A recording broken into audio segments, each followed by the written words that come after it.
Okay, good morning, everybody, and welcome to the Grid Dynamics webinar, Accelerate E-commerce Growth in 2021, Modernize Your Platform. My name is June Bauer, and I am so happy that you've all taken the time to join us today. It's really great that you can be a part of our presentation, and we have some amazing speakers, but I think we also have an amazing audience, and I'd like to encourage you all to be a part of our conversation. So if you have questions or comments that you want to make, feel free to use our chat or our Q&A. You can get the Q&A on the far right of your bar at the bottom of your screen, or feel free to use chat and let us know your thoughts. We'll take the Q&A at the end of the session, but it's really helpful to get your feedback all along. So please feel free to pipe in on the webinar.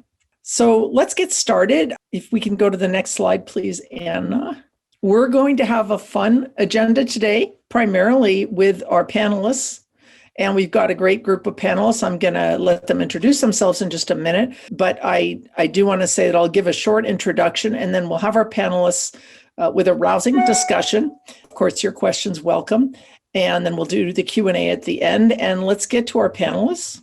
So I know that some of you may have noticed that we had another panelist from Lowe's who was going to join us. And sadly, he had an emergency and at the very last minute had to be called away. But we will do our very best to have him back for another webinar in the very near future. And we'll let you all know when that is.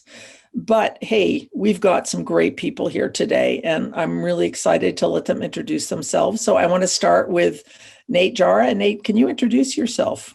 Sure. Thanks, June. It's really exciting to be here today. I want to thank Grid Dynamics for having me be a part of this exciting panel and event.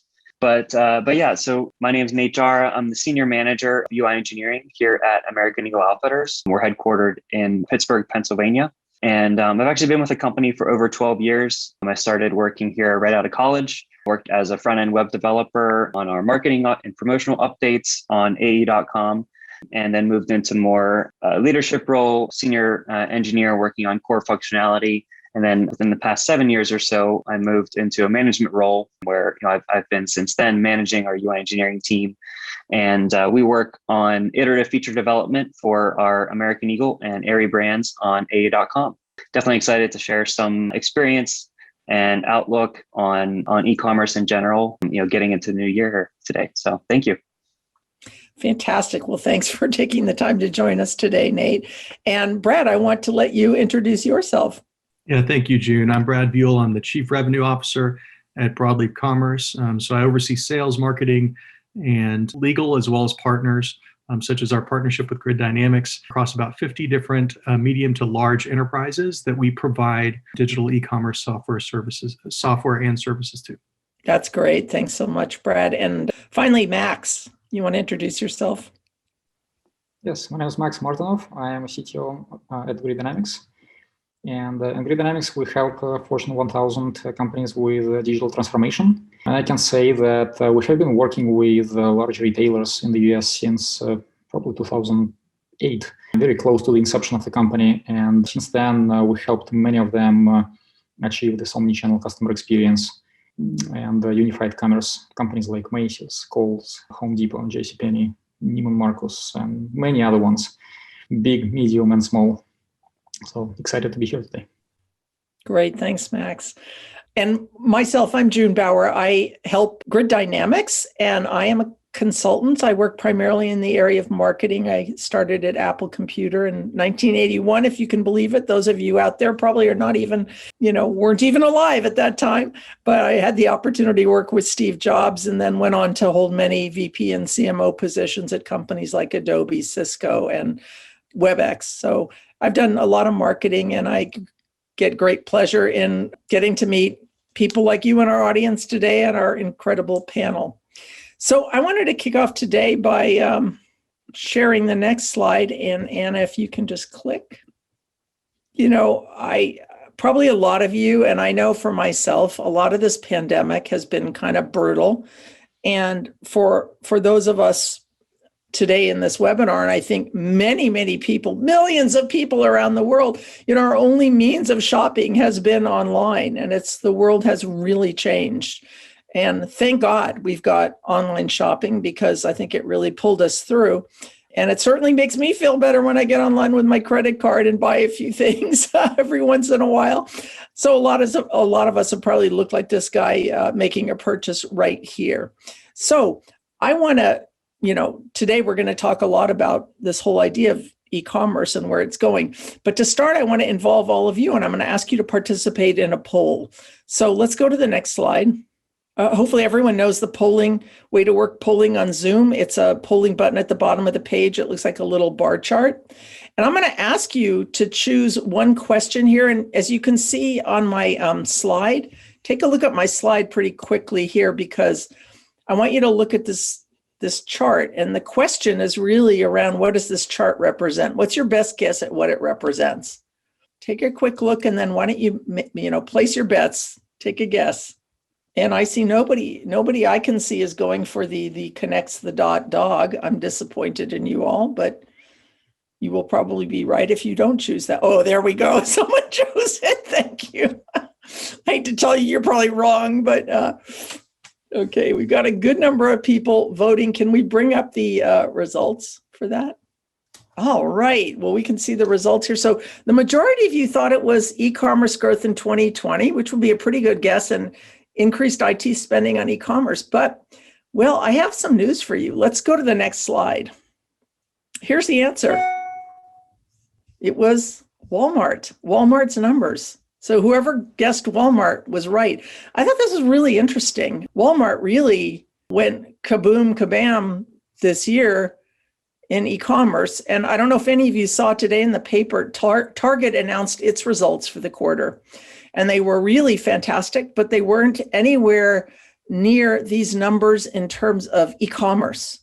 But still, they doubled their e-commerce. So still very strong on e-commerce, but not quite the same as Walmart. So we can definitely see that, from a Walmart perspective, like the hunt is on. Everybody's, trying to get to e-commerce. I think Walmart especially has a lot of heat because of Amazon. Let's go to the next slide. So I wanted to give you this chart just because I know some of you did choose the big the chart represented e-commerce, but you can see e-commerce is going up a lot, and it's every chart that I looked at when I was doing this research, the numbers just keep going up and up. So I think we can all agree it's something that even with the pandemic hopefully ending soon, people are going to continue to work remotely. People are going to continue to want the convenience of shopping online. But let's go to the next slide. But, I think we can also agree that people are going to continue to use multiple channels. They're going to continue to want to go to stores, to use their phones, and individuals, are going to be using multiple ways to shop, whether it's their phones, which I think we all know that people are doing a huge amount more shopping from their mobile devices or their computers, or many other ways. So these are all playing a part ultimately in when we think about what we have to build for the future in that platform that needs to support consumers in a completely different way with all the devices they have and all the places they're shopping. And then the real experience that they want to have, which is going to be more and more like an experience of going into a store, but online. In fact, I saw yesterday a really cool AI demo of being able to shop for shoes where you could see I think it was a Nike shoe, and you could see it in 3D. I don't know if anyone's seen that. It's a video out there. You could see the shoe just like it looked like you were actually in the store looking at it. So very cool things going on. It's a really fast-paced area. So let's get into our discussion. Let's talk about what we see happening, and let's maybe start with a question. And if we can go to our Q&A and slip in here. I want to start to ask our panelists questions. And based on that last slide that I just showed, I think as you build your foundation to your e-commerce platform, it's really important to think about what the future looks like. And I don't mean way out, I mean in a couple of years, because that future is going to dictate the platform you need to build, because that platform is going to need to be scalable. So the first question I have is, do you have a vision for what you want your e-commerce experience to look like 2 or 3 years from now? And, can you give us some examples of what consumers might be able to do that they can't do now? And I'm going to put this one out to Max to start. So Max, if you would share your thoughts, we'd love it. Of course. And I probably will not be speaking about Grid Dynamics e-commerce experience. I will be speaking about the industry, because we work with the industry and many of e-commerce and omni-channel commerce companies. And the interesting thing, one of the interesting things that I actually want to say is if 5 or 10 years ago, primarily traditional retailers were trying to implement omni-channel commerce and innovate, nowadays we see that companies in traditionally kind of B2B spaces, consumer packaged goods, and some of the brands are going D2C as well, and they want to connect with customers directly. So there is actually a lot of innovation coming there. So nowadays, this omni-channel customer experience is not only about traditional retail and department stores. It's about groceries, it's about CPG, it's about telecom, it's about even financial services to some extent. But from the perspective of what is going in the next several years, I would want to highlight 5 things. One is the customer experience will be more customer-oriented, and there will be a lot of investment in personalization, customer 360, just better understanding of who is buying, who is shopping, and then facilitating the customer experience with AI. Product recommendations, offers, promotions, and so on and so forth. The second big category that I think to some extent was boosted by COVID is innovation in payments. And we all see now more demand in touchless payments in the stores and just support for more payments. Just take a look at how Bitcoin is growing recently, and you probably will not wonder that we will likely see some of the Bitcoin-related payments in more retailers as more payment options. Third thing that I wanted to say is there is a lot of innovation just from the technology perspective that is happening in the product discovery space. When it comes to search, when it comes to product recommendations, when it comes to how customers are finding products.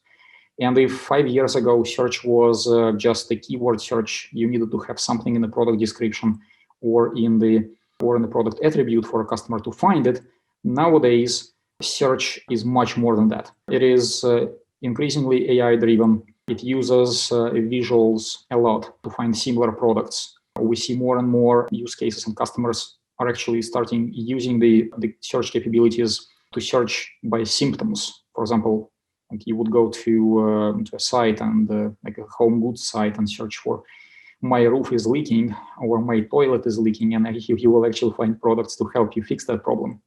The fourth thing that I want to say is of course channels. And what June was showing on one of the previous slides is that omnichannel already covers a lot of channels.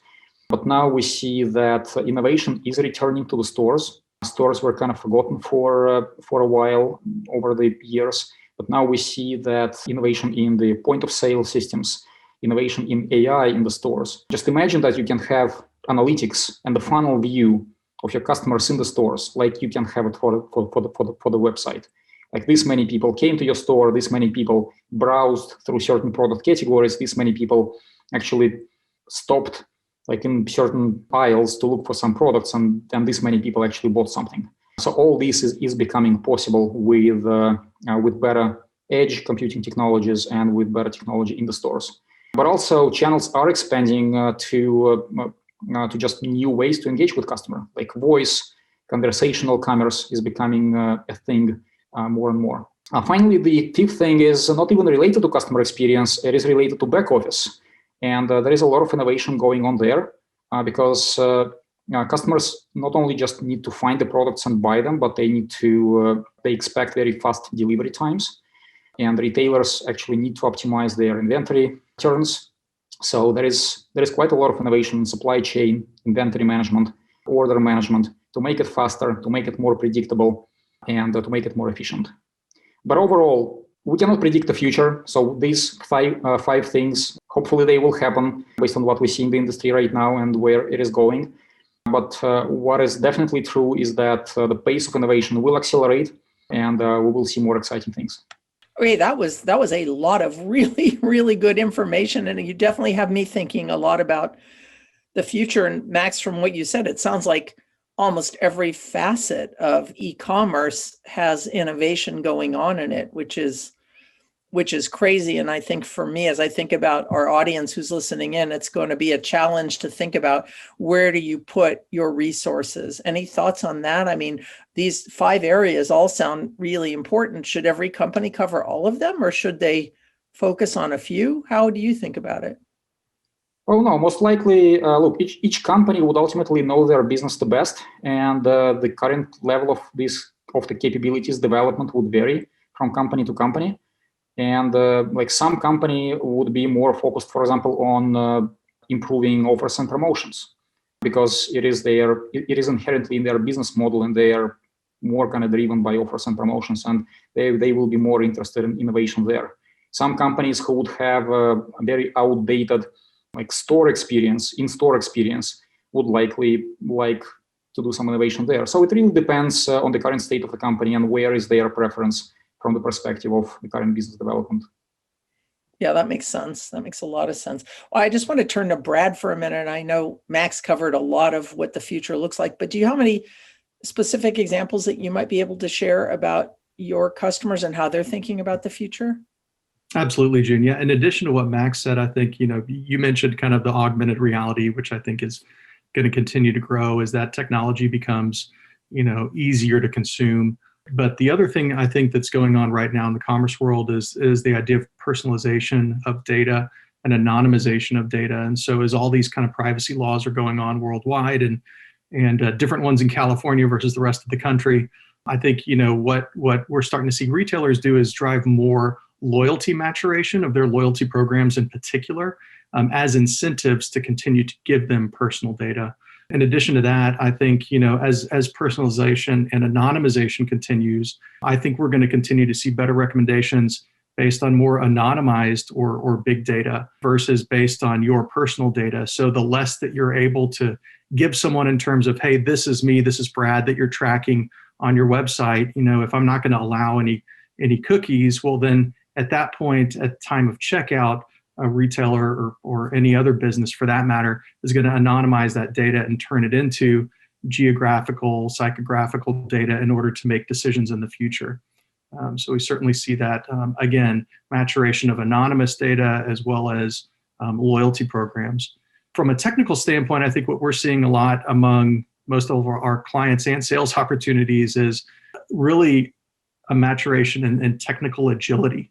And so what I mean by that is that you can more quickly take a best of breed approach with your e-commerce platform. And what we see that is translating to a lot of kind of microservice deployments today is the thing that's giving, people that technical agility. But we do see a lot of that. And then we also see a lot more custom, or as our friends across the pond say, bespoke solutions for their commerce platforms as well. Because again, they're trying to take more of a brand-centric approach rather than kind of a Me Too view of, maybe instead of having the homepage look the same and product detail page as other retailers or B2B, across industries. A lot more people are focusing now on brand, on user experience, and then as Max said, even back office experience. So making, back office service much more efficient and effective.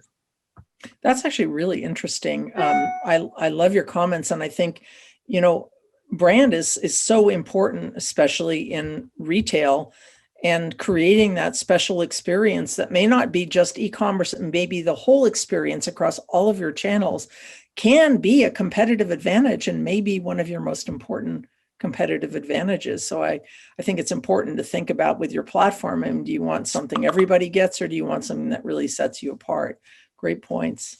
Well, let me move on here to my next question, which is, Nate, going to be for you. And that is, how has the shopping experience changed since COVID? And what have you found most challenging from a technology perspective? Yeah, no, that's a great question. And, speaking on behalf of what we've done here at American Eagle, I think that, looking back to, well, honestly, it's been almost exactly a year since I've personally been working from home when all of this thing just sort of started to kick off. So that's kind of crazy to think that we're about a year out from that. But yeah, I mean, whenever COVID hit, obviously as a retailer, our stores in the malls across the country and across the world, right, is a primary source engaging with the customer that we just had to completely shut down. So I think, maybe talking about, the challenge part of that is really, the eye really shifted to us in the e-commerce, technology department, to see, well, what can we do, right, to bring our direct business and help to continue to support our company. And, I think like going back to the slides that you shared, right, about Walmart and e-commerce, that was the shift to online, right? People just are home all the time. They have their phones, their laptops, right? So we need to be able to engage them, on those devices. And I think looking back, over the course of the year, some of the things that became really important and crucially important for us was taking a look at what are those capabilities that we can, brand new enable or, enhance. And some of the things I'm talking about there, buy online, pick up at store, the capability there. We've made some adjustments to that and really, shifting to curbside pickup, which I think everyone has probably, taken advantage of over this past year. And, not just, for shopping for clothes, but groceries and things like that, and enabling those type of capabilities, from start to finish so that we can, engage with a customer. And what that also, entailed as well is, we also had challenges with distribution centers because of the pandemic, right? So we had to establish new partners, to establish new distribution centers to be able to get our product to our customer. But then going back to buy online, pick up in store, that's where we were able to enhance that capability. And actually we're able to use our stores as distribution centers, right? We have inventory there that we can get to our customer. So actually be able to, connect the dots behind the scenes to be able to, manage those logistics, present those products to the customers through the online experience so that they can continue to, get our great products. So that was probably, some of the key changes that I think we saw, that we were able to shift, capability that we already had, and then enhancing that for, buy online, pick up in store, well, buy online, curbside pickup to your local American Eagle store or Aerie store, to really be able to continue to engage with the customer and get them the product that they wanted. Nate, what were the actual technical challenges in doing that? I mean, it sounds like really easy and it just happened, but I'm sure there were some things along the way that made it challenging. Can you speak to any of those? Yeah, I mean, I think a lot of the challenges there, I think the technology that we had, what was capable of doing it, but it was really kind of looking that in a different way, right? And being able to honestly create new processes to, connect and communicate with our different business functions to be able to, have that inventory information available so that we can present that to the customer, communicate with our store fleet and the managers in our store, and organizing, the coordination and logistics that would need to happen in order to make a service like that come together. So, I mean, there were definitely, some technical challenges that we had to meet there, but I think that one honestly was a lot of communication, right, internally to connect the dots and make features like that work well for us. Okay, that's interesting that sometimes process is more important than the actual. You may have the technology already, but it's the process that you need. And I think the processes, the way consumers are shopping is changing. So the consumer process is changing. And sometimes, your process internally has to reflect that. That's great. Thank you. Brad, let me ask you, if you don't mind, the next question, which is the same one that Nate just covered, but I think from your experience of working with many customers, you might have some good perspective. So how has the shopping experience changed since COVID? And what have your customers found most challenging from a technical perspective? Sure. I think Nate put it well in terms of, I think before COVID, there was a lot more, people who would adapt their business process to meet their technology. And post-COVID, it's the process is what it is, right? You have to do curbside pickup. And so there was a lot more of having to adapt your technology to meet your business process versus vice versa. We did a research report recently across over 40 different e-commerce practitioners, and 67% of them said that COVID fast-forwarded their digital commerce investments. So, right at 2/3.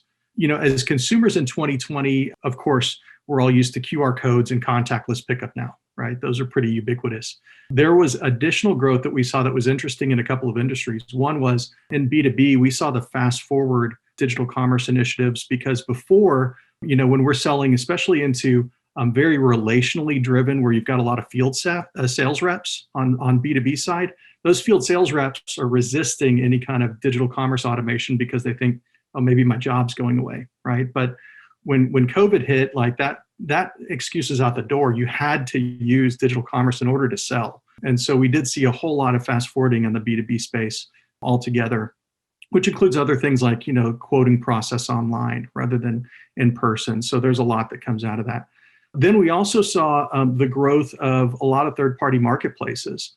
Prior to 2020, I would say, it was really the mid-enterprise that was most interested in marketplaces. And starting in 2020, we started to see, billion-dollar companies, larger enterprises, really interested in marketplaces for a couple of reasons. One is to reduce costs. So low margin items, I'd rather have a third party kind of sell it and ship it, but also for new lines of business or new revenue streams. So that's some of the stuff that we've seen come out of COVID in particular. Okay, that's fantastic, and that's rich. And I think you can also get you have a white paper on what you were just talking about available on your site. Is that correct? That's right. Yeah, it's about the speed of change. So commerce, the speed of change. It's about unified commerce, that research report. So yeah, I appreciate that. You could go to broadleafcommerce.com to download that. Yeah, I took a look at it. I think it's very interesting for anyone who's on the call. You might find that a nice follow-up to this webinar. So let me get to what I was talking about in the beginning, which is this idea of unified commerce, which seems to be a buzzword right now. And Max, I'm going to ask you if you wouldn't mind defining for us what unified commerce is from your point of view, and then maybe you can follow that on by telling us what are some of the big challenges standing in the way of companies being able to implement unified commerce. So the unified commerce is basically a natural evolution of what we were thinking about when we were talking about multi-channel and omni-channel, now unified. The idea is like the underlying idea and the underlying goal is the same. You want to provide a seamless experience to your customers independently of the channel over which they engage with you, and the challenge is actually implementing this seamless experience. And the challenge often comes from the fact that even if companies are talking about omnichannel commerce, in reality, when we look at how it is implemented internally, we often see that the digital channels, for example, the web and mobile, are implemented on top of one platform. The in-store experience is implemented on a completely different platform, and integration between the two is actually not very good. Oftentimes, the companies will just kind of have, they would buy digital platform from one vendor, they would buy the point of sale platform from another vendor, and there will be just a duplicate functionality. So the idea, one of the ideas behind unified commerce is that companies should not do that anymore. First of all, why pay twice for the same functionality? Second is when you pay twice for it and you deploy all these platforms, you will need to invest. You will need to continue investing in evolving this functionality in two different places, which means that like you want to make a change in pricing and promotions, you will need to do it in the digital platform. You will need to do it in the point of sale platform. So the idea behind unified commerce is that you really need only one platform from the like underlying kind of business domains perspective. And then the point of sale is just a UI. It's like you have a web UI or like you have a mobile app that communicates over APIs with the underlying backend services. The same thing, the in-store UI the point of sale UI would communicate with the same services. For some companies, it is reasonable to just implement this one platform in the cloud, and the stores would be communicating to the cloud. Obviously, some companies would say that it is not feasible because of high latencies of communication between the stores and the cloud, or sometimes some of the stores just go offline for a day. But that problem also has a solution. You can deploy the same services in the cloud and in store from the same code base that will be kind of sharing the same data and synchronizing the data between each other. And there are technologies to implement that. So the idea is that you build one platform. This platform is microservices based, not only headless, but also microservices. and then you use this platform to provide a customer functionality across all the channels, and then the channels are just UIs on top of that. Wait, that was, I thought that was fascinating. I hope the audience did too. I was very interested in that. It is a big challenge. And the idea of one platform is really smart, especially because you have one user experience, regardless if they're shopping in different places. So even from a data perspective, it seems to make sense. We just had a question come up that I want to just ask you now. Normally I save them for the end, and I said I was going to do that, but it's so relevant to what you just said. It's actually a two-part question. I'm going to save a second half of it for the end. But right now, the first half that I want to ask you is, somebody is asking, I'd like to know about headless commerce versus unified commerce. So are those the same thing? Are those two different things? Max, can you share your thoughts on that? I would say headless commerce is just the tip of the iceberg. Because look, if we look at very old, very legacy platforms, then they would be so monolithic that the UI would actually be embedded in the kind of business functionality itself. The headless commerce is just the first step. It goes in the right direction, and it says, look, let's split the business functionality and the business services from the UI that we have on top. And then those business services we will expose over APIs so that the UIs and the channels can be implemented on top of that. And you can implement headless commerce on top of this approach, but if your business services are still implemented only on a monolithic platform, it will be challenging because it's difficult to deploy monoliths in the stores if you really need that. It is still difficult to customize the monolith. It is difficult to make the best decisions for each of the domains, like you want to improve search, you want to improve pricing, if you have this big monolith. So microservices architecture goes the step further and says that in addition to separating UI from the backend, you actually also need to break down the backend and have the microservices foundation. And then this underlying microservices foundation should be used across all your channels. Great, that's really helpful. And hopefully that did answer the question. And for the person who asked it, please let us know if you have more questions regarding that. Great question, appreciate that. So Nate, you're kind of out there needing to be on the front lines, making this all happen at your company, at least being a part of making it happen.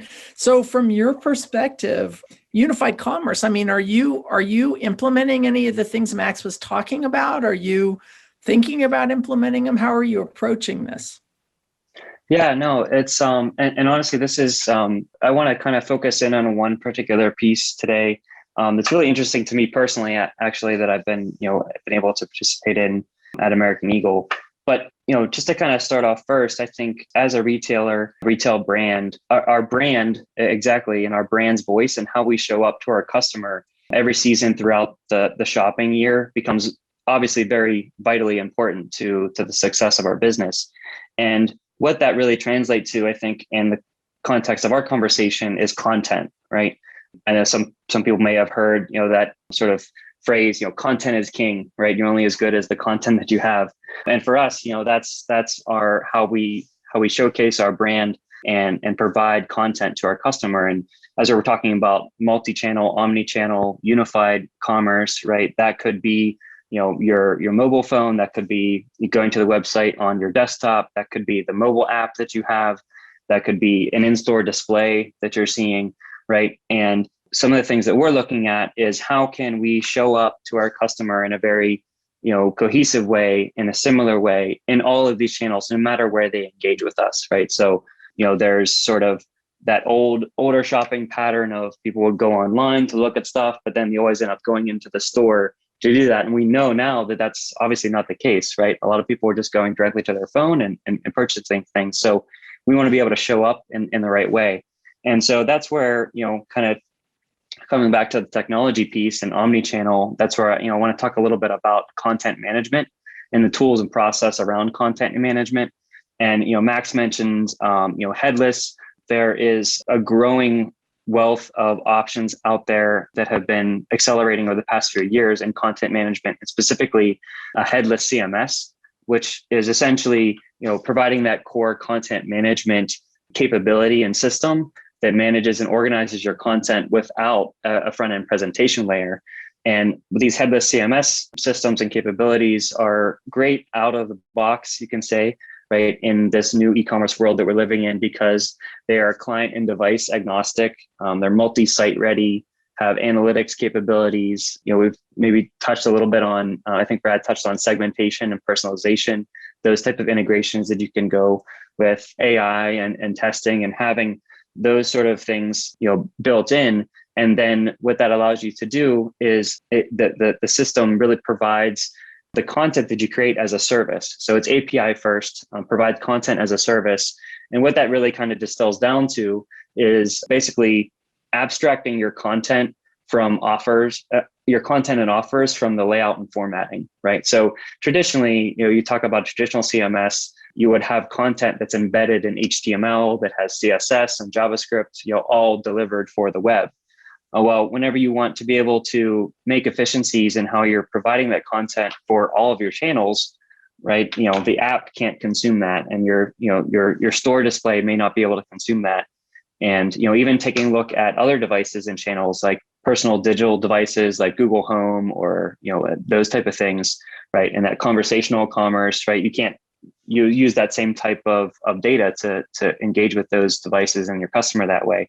So by basically abstracting that content and the offers from the layout and formatting, you essentially have JSON data that you can provide from your CMS through an API. And then you can really take a look at per channel, right? Whether that's the web and your mobile device, or a native app like iOS or Android, or your in-store systems. All of those systems you can curate templates that can accept that content and be able to display it in the best way that you can for that particular channel, right? So it really allows you to make efficiencies from an operational standpoint and how you're creating the content and curating that content, but then also provide even better experiences per channel, because you can really, not have to deal with complexities of, something coming in more of a web format, and really use native capability, for example, on iOS to showcase and create really engaging experiences there that you may not be able to create on the web, but you're still able to potentially reuse copy or reuse images that you've spent a lot of time and money to create for that brand experience. So I think, in this way, content management and managing that in a more modern way is one of the really exciting ways that we're looking at from an omnichannel perspective. Oh, that's super interesting and really helpful, because we haven't talked at all about content yet, and yet content is essentially what you're selling, right? And so Yeah. I think it's a really important part of the equation, and for people to think about. And it's interesting, the tremendous changes and innovations in content management, which will be essential. Clearly, that was great. Thanks for that. Really helpful. Brad, let me turn to you on the same question of omnichannel. And you see a lot of customers out there, trying to figure out how they build a scalable platform. What have been the biggest challenges you've seen with your customers in terms of getting to an omnichannel experience? Yeah, I think, when we think about like a cohesive customer experience, it's about having the right data delivered in the right channel at the right time.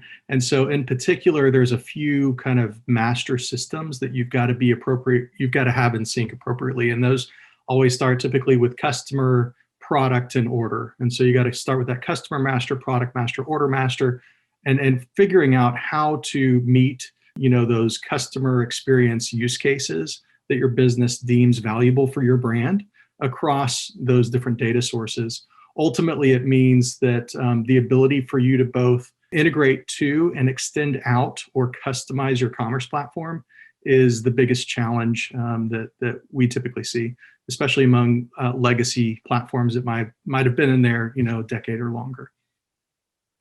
And can I just ask you, why is that hard? Why is that a challenge? Because when you've got kind of older technology that's not made to integrate with modern technology, or you've got, kind of monolithic older systems that might, kind of contain all of the data and not easily be broken apart, taking a more best of breed approach, especially when you're talking about, a unified scenario, can be a big undertaking. Thankfully, with some of these new, microservice iterations that we have now, you can iteratively replace. And that's what we see a lot of the bigger businesses that do have larger legacy platforms doing, is iteratively replacing pieces, components, rather than doing, a big bang. And ultimately, it just starts with, where's the money? Yeah, that's super helpful and interesting. So I don't know about you and our audience, but I'm personally feeling a little anxious with all this talk about new platforms and, what it's going to take to get there, because these are big changes that we're talking about. And Max, I want to turn to you and ask you, what's your advice for people who are listening today? What are some approaches you've seen be successful for companies to move from old platforms that aren't scalable to a new platform that can support them with their e-commerce into the future? I mean, how would you suggest we think about step by step, maybe approaching getting the right platform in place and getting it up and running with everything that we've got now? I feel like it's, we're kind of trying to do two things at once, and I feel like I might be on a high wire kind of walking across two buildings, but let us know what your thoughts are. Well, first of all, don't be scared. The good thing is, if we had this discussion 10 years ago, maybe my advice would be to be scared. But now don't be. Many companies have already kind of went through this journey successfully. Well, it's a journey, so it rarely kind of has a definitive end. They're still going through it, but there are already well-known patterns, right? And I want to echo what Brad said here. You don't have to do a big bang replatforming or replacement of the existing platform. The good thing with microservices is that this pattern brings a solution with it. You can identify what is the most important for your business right now from the domain perspective, from innovation perspective, be it product discovery, search recommendations, pricing, promotions, checkout, customer profile, and whatnot. And start with that domain.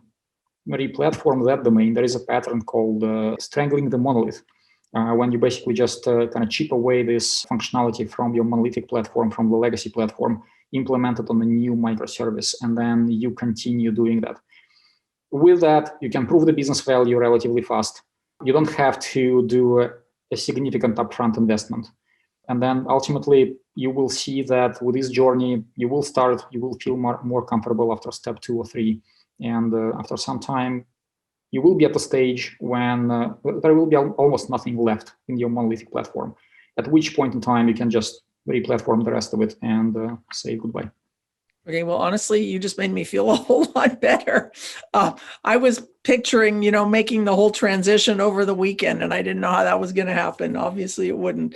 But I like this idea of taking pieces off. And I really also love your idea of taking a few pieces off and making the case, showing success quickly. And I think we don't talk a lot about this, but, I think it's probably pretty common that we all face these challenges at work where we need to get our management to buy in. And that's a great way to get buy-in and to be able to continue to get budget to make these things happen. It's also a great way to prove out technology, make sure you can do it and your team understands how to do it and your team can transition along with your technology. So really important things. I'm going to... if you don't mind, I actually wanted to add one more thing here. So at that time, actually, companies, at the same time, companies are also thinking about cloud migration.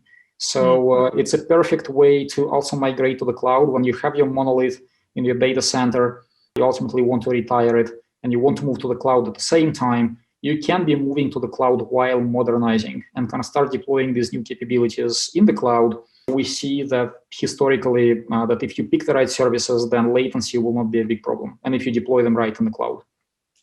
That's actually a really interesting strategy. So if you're thinking about going to the cloud, start with this foundation and put that up there, because you can start slowly there as well and make those two transitions at the same time, kind of killing two birds with one stone, right? Pretty big birds, but nonetheless, I love that strategy. So Brad, let me turn to you and ask you for your thoughts on what you've seen your customers do. And then I've got a follow-on question for you. Great. So, the biggest shift that we do see is away from, as Max stated, kind of these monolithic applications to more truly modular feature sets. Gartner calls them packaged business capabilities, or PBCs. Technically, that's what we see in this rise of microservice-based applications.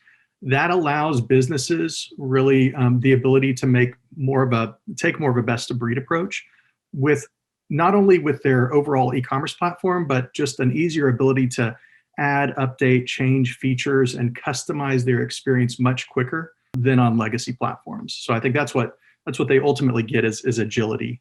It's that what we're hearing is, time to value at the end of the day, not just for an initial implementation, but for ongoing innovation, right? So it's that idea that that it's a process, not a product, right? You're always going to change because you never know when you're going to sell on TikTok if you need to, or whatever comes next, and you don't want to wait on a vendor in order to give you an integration, in order to go to market. You want to be able to quickly make that change with your platform. That's great. Thank you so much for that. That's helpful. I got a couple questions for you specifically, Brad. So let me just ask you now, and it'd be great if you could be somewhat brief because we're starting to run out of time on these. But the first one is how Broadleaf Commerce fits into Mock Alliance. Oh, sure. So we're not a member of the Mock Alliance currently. They're doing some interesting stuff. We certainly are a mock platform. So that's microservice, API first, if I remember this right, cloud native, and we're cloud native and cloud agnostic. So we could be deployed on Azure AWS or GCP and headless. And so Broadleaf is all of those things. We're just not a member of the Alliance currently. Great. Okay, perfect. And then the other question for you, Brad, briefly, because someone's asking for a bit of a sales pitch here, but that's okay, because this is a question that I've wondered about too, which is what makes Broadleaf Commerce stand out? Because you've got a lot of, big competitors, that a lot of names people know. So what is it about you that's different? Sure. Yeah, I appreciate it. So one is platform ownership. So we give access to source. That's always been a big deal for us. Everybody on the leadership team at Broadleaf is ex-consultants. We've implemented our competitors' solutions. And so we always were frustrated by not having access to source, not so that you can monkey with the source, but so that you could customize the platform from an app dev perspective and make it yours. Another one certainly is, kind of that overall control that comes with that time to value. So again, not only are we cloud native, but again, we're cloud agnostic. So if you decide that you're moving to Azure, then you can move Broadleaf to Azure with the rest of your business. If you decide that you're moving to GCP, you can move us to GCP. You're not locked into a certain cloud provider where we're just giving you kind of, hey, we've selected this one and that's the only one that you're on. And then finally, kind of total cost of ownership, really beyond the license, beyond the cloud costs. The top cost that we typically see, especially among larger enterprises in a commerce solution, is the resources.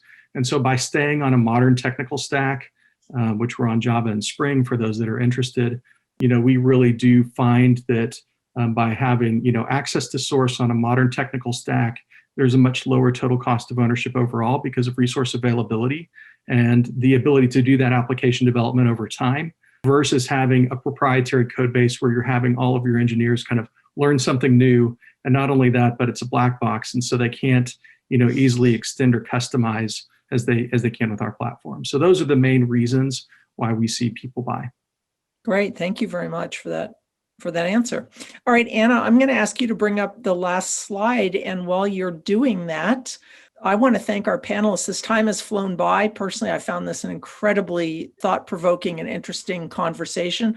Our audience, I hope you did too. I learned so much. We will be sending you a recording of this. If you want to share it with any of your colleagues, please feel free. I also want to let you know about something really cool that's coming up on March 25th, which is a media, entertainment, and technology summit. So this is a kind of a morning of your time, or it could be an afternoon, depending on where you are, or even evening of your time. But I think it's going to be well worth it. You can see the brands that are going to be participating in this. Some amazing brands talking about some amazing innovations and technologies. It's free. I want everyone to know. And so we will give you a link when we send you a follow-up with the recording. We'll give you a link to this so you can learn more about it. But Grid Dynamics, again, is hosting. We'd love to have you as our guests. I think you'll meet some amazing people in many fields. So please join us then. I want to close by thanking you again, our wonderful audience, for being here, for listening, for being a part of this, for asking your questions. We thank you so much for attending, and we really hope to see you again soon in the future. And panelists, thanks to you as well. Hope to see you again in the future. Really appreciate your wonderful thoughts and helping us understand this space more. Have a great day, everyone, and we'll see you soon. Bye.